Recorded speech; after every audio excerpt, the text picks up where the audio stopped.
Now, Olympic swimmer Ben Proud has become the first British athlete to join the Enhanced Games. The 30-year-old is a world and European champion at 50 metres freestyle and won a silver medal at the Paris Olympics in 2024. Let's get more on this. We're joined by our sports news correspondent, Geraint Hughes. All right, Geraint, first question. What are the Enhanced Games?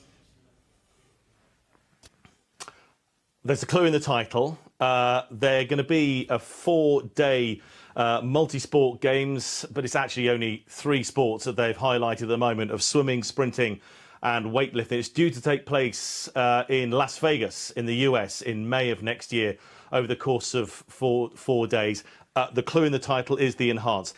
Every sportsperson, sportsman, sportswoman who plays elite sport, whether they are at the Olympics or whether it's Harry Kane and Jude Bellingham who played for England the other night, the Wales players that stepped out against Canada last night, the England cricketers that are waiting for the rain to stop in Cardiff right now. All those sports are signed up to the WADA code, the World Anti-Doping Agency code. They have a prohibited list that every athlete, coach, federation on the planet gets of substances that could enhance performance enhancing substances. It's a strict list which everyone has to abide by. It's for health and safety reasons and also for a level playing field. The Enhanced Games does not sign up to this list. So it's not going to be sanctioned by any federation or be included in any Olympic Games or any world records or anything like that. It completely sits outside. But it's not a complete free-for-all, Mike, when that word enhanced. Because it's taking place in the United States, in Las Vegas of next year, it does have to adhere to the laws of the US, federal laws, not local laws, federal laws. So that means the Food and Drug Administration, the FDA, it has to comply with those rules. However, they are nowhere near as strict as the prohibitive list that is sanctioned by the World Anti-Doping Agency. So there will be a number of substances that athletes may choose. They might not, but they may choose, and they will be free to take those substances if they are to compete in the Enhanced Games. There's a clue in the title, but it's not a complete free-for-all. However, it does nowhere near comply with the strict standards that elite sport is sanctioned throughout the globe right now. All right, Geraint, it's just been put to me, though, if everybody's cheating, then in effect, no one's cheating. Is that the wider response? No. I'll give you quickly the reasons why Ben Proud, because we're talking about Ben Proud. He's not the first athlete to join the Enhanced Games. He's the first Briton.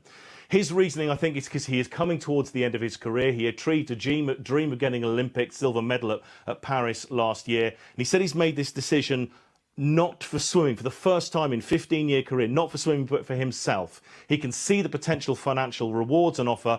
Plus, I think he's excited perhaps by testing the body to its limits, working with a different environment, perhaps thinking in a different way to those people who are hugely against these Enhanced Games. And I'll come to those now, because there's been quite a strong response. First of all, I'll start off with UK sport, because Ben Proud, as an Olympic athlete for Team GB, he receives public funding.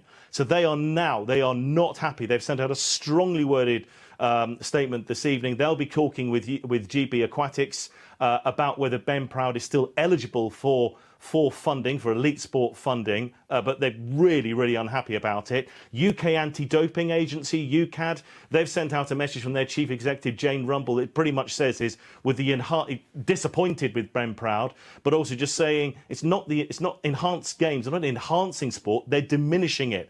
Lord Coe, Seb Coe, said to me in an interview some months back about the Enhanced Game that it was a moronic idea. And also Travis Tygart, Mike, who is the head of the US Anti-Doping Agency, he's called the Enhanced Games, well, a clown show.